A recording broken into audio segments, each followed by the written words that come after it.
मेरा नाम तेंजिन सुंडू है। मैं एक तिब्बती आज़ादी के लिए काम करने वाला एक कार्यकर्ता हूँ। मैं मूल रूप से धर्मशाला हिमाचल में रहता हूँ। आज यहाँ मुंबई में यहाँ प्रेस की एक संबोधन हुआ। यहाँ मैं मूल रूप से ये कह रहा था कि चीन ने तिब्बत पर कब्जा करके 74 साल से ज़्यादा तिब्बत के ऊपर शोषण किया, हमारे लोगों को मारे पीटे, जेल में डाले।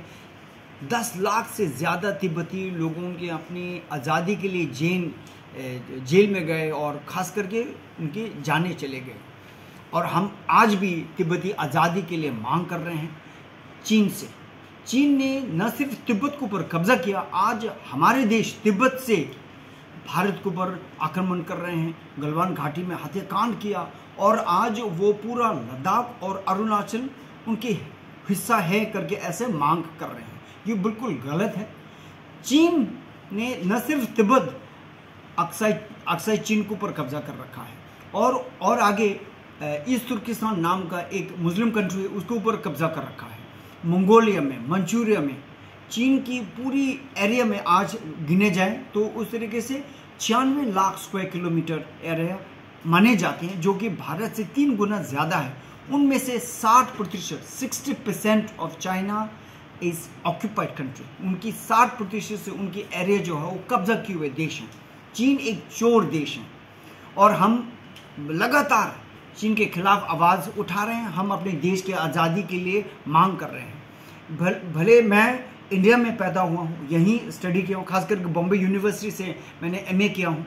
हम अपने देश की आज़ादी के लिए मांग कर रहे हैं और अब मैं ये देख रहा हूँ कि जितना तिब्बत की आज़ादी है, जब तक तिब्बत चीन के कब्जे में है, भारत के ऊपर हमेशा कभी अटैक होगा, कभी लड़ाई होगा और भविष्य में इससे ज़्यादा भी खराब हो सकता है। इसलिए तिब्बत की आज़ादी, भारत की सुरक्षा एक न सिर्फ एक स्लोगन है, ये असलियत है। और मैं चाहता हूँ कि तिब्बत फिर से आज़ाद हो और भारत और तिब्बत के बीच में एक भाईचारा का रिश्ता पहले था वो फिर से कायम हो जाए और चीन अपने देश वापस चले जाए। ये हमारा डिमांड है। जैसे कि आपने कहा तिब्बत को आज़ादी चाहिए, तो तिब्बत इस वक्त भारत का हिस्सा है या चीन का या स्वतंत्र देश है? तिब्बत सदियों से आज़ाद देश रहा। ये अगर आप हिमालय के मैप्स देखेंगे तो हिमालय के उस पार पूरा तिब्बत है और वो 4000 मीटर्स अबव सी लेवल, इतना ऊंचा जगह में है। वहाँ 9 महीने के विंटर होते हैं, -30-40 के बर्फ जम जाते हैं। लेकिन हमारा तिब्बत का पॉपुलेशन कम है, हमारा आबादी जो है वो 60 लाख है, जबकि पूरा एरिया ऑफ तिब्बत वो जो है 25 लाख स्क्वायर किलोमीटर एरिया है। अगर आप भारत से तुलना से देखें तो भारत जो है वो 32 लाख स्क्वायर किलोमीटर एरिया है। तो उनसे भारत से 2/3 ऑफ इंडिया का इतना बड़ा एरिया है। और आज भारत आज़ाद देश है और हम चाहते हैं कि तिब्बत फिर से आज़ाद देश हो और चीन अपने देश वापस चले जाएं और भारत और तिब्बत के बीच में वो जो भाईचारा का रिश्ता जो है वो फिर से कायम हो जाए। पिछले कितने सालों से चीन का कब्जा है और अंग्रेज़ों की नीति तिब्बत को परेशानी में डालने के लिए किस तरह से कारणीभूत साबित हुई? जहाँ भी ब्रिटिश सरकार रहे, भले वो इंडिया में रहे या मंगोलिया के ऊपर कुछ ऐसा कब्जा जमाने की कोशिश की, और ये तिब्बत के ऊपर भी, अभी खास करके इजराइल पैलेस्टाइन में भी वो बंटवारा का पॉलिसी रहा है अंग्रेज़ों का। तो उन्होंने तिब्बत के ऊपर भी वैसे एक पॉलिसी बनाया था। चीन को खुश करने के लिए आधी तिब्बत चीन को दे दिया और तिब्बत को खुश करने के लिए आधी तिब्बत, स्वतंत्र तिब्बत मनाए गए, जबकि तिब्बत हमेशा आज़ाद देश रहा।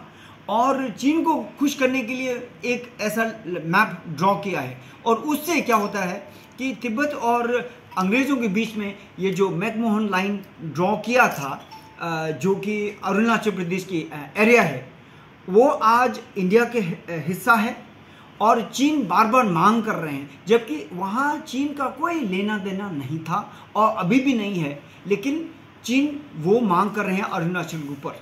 ये इसलिए है क्योंकि आज भी इंडिया तिब्बत चीन की हिस्सा मानते हैं। इसलिए हम सबको इसके बारे में पता होना चाहिए कि तिब्बत पहले आज़ाद देश था और भारत फिर से तिब्बत को आज़ाद देश के रूप में या कब्जा किए हुए देश के रूप में देखना चाहिए। अगर ऐसे किया तो हम चीन को मुंह तोड़ जवाब दे सकते हैं। अंतर्राष्ट्रीय न्यायालय में इस संदर्भ में आपने कुछ याचिका दायर की है चीन के खिलाफ? चीन के खिलाफ हमने पूरी दुनिया में जाके तिब्बत के बारे में कहा, चीन के खिलाफ अपने लड़ाई लड़े, जहां भी हुआ वैसे किए हैं।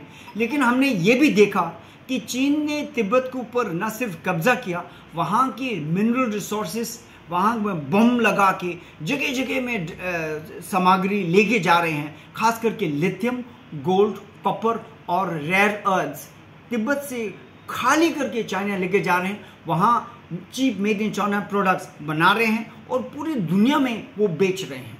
और उस सप्लाई चेन और उस ट्रेड के लिए पूरी दुनिया आज मुनाफा कमा रहे हैं। हम ऐसे मुश्किल परिस्थिति में हैं कि चीन ने न सिर्फ तिब्बत के ऊपर कब्जा किया, वहाँ से मुनाफा कमा रहे हैं, पूरी दुनिया उसको शेयर करके उनको भी तिब्बत से मुनाफा मिल रहे हैं।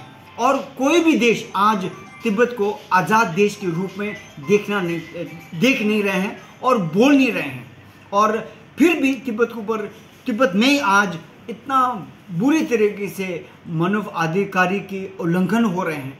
और कल वर्ल्ड ह्यूमन राइट्स डे है 10 दिसंबर, और ऐसे मौके के बीच में हम आपके सामने आए फिर से तिब्बत की कहानी दोहराना, फिर ये बोलना कि तिब्बत की आज़ादी में ही भारत का सुरक्षा है। चीन की जिन जिन देशों से बॉर्डर है, वो फिर भारत देश हो, जापान हो या और कोई देश हो, जहाँ जहाँ उसकी बॉर्डर है उन देशों से उसके रिश्ते खराब है। चीन हर जगह पर अपनी मनमानी करके उस देश का जो हाथ लगे हिस्सा कब्जाना चाहता है। क्या उन देशों को जिनसे चीन को खतरा है या चीन जिनको तकलीफ दे रहा है, आपका कुछ पत्र व्यवहार हो गया, कुछ मेल से उनसे एड्रेस हुआ है इस संदर्भ में? हाँ, हुआ है। जैसे नेपाल और भूटान दोनों चीन ने जो रिसेंटली रिलीज मैप है उसके खिलाफ आवाज़ उठाए। भारत ने भी वैसे बहुत तेज तरीके से आवाज़ उठाए हैं। और वो Vietnam, Malaysia, Indonesia, Taiwan, Japan, Malaysia सब लोगों ने आवाज़ उठाए।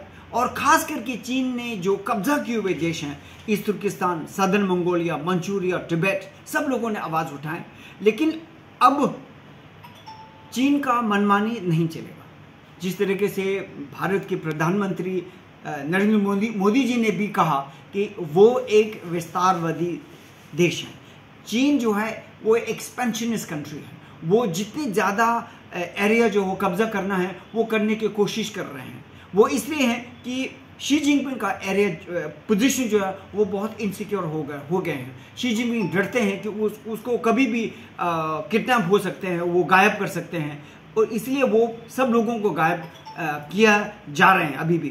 तो ऐसे मुश्किल परिस्थिति में वो हमेशा बाहर किसी को एक दुश्मन के रूप से किसी को दुश्मन बनाते हैं, इस तरीके से अंदर एकजुट करने की कोशिश कर रहे हैं। वो लगातार फेल हो रहे हैं। तो हमें देखने को ये मिल रहा है कि चीन में वो विद्रोह कब होगा, चीन में वो एक आज़ादी की लहर कब निकलेगा। एक बार निकले तो चीन उसको काबू नहीं कर पाएंगे और चीन फिर से आज़ाद देश और एक स्वतंत्र देश और एक लोकतंत्र देश हो सकते हैं। उसमें फिर तिब्बत जो है आज़ादी की मौका उठाएंगे। धन्यवाद सर।